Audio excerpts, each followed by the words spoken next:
High বন্ধুরা, তোমরা দেখতে পাচ্ছ এইটা একটা জলের বোতল ছোট।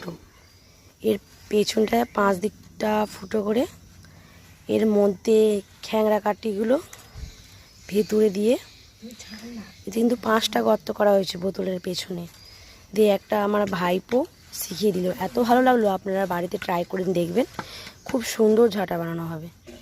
তারপর ওইটা আগুনের তাতে পুরোটা বসে গেল, খুব সুন্দর লাগছে। আমাদের ভাইপো আমাদের বাড়িতে 3টে ঝাঁটা ঘর নিয়ে দিয়েছে।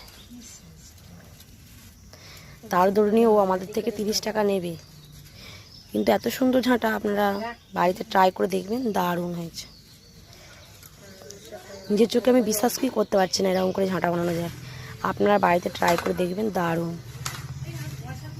শুধু পেছনে 5 দিক ফুটো করে ওই ঝাঁটা কাঠিগুলো লাগাবেন, তারপরে লাগিয়ে টাইট করে দিয়ে ওটাকে এবার আগুনে তাতে একটু করে দেবে। আর ওই প্লাস্টিকে এটা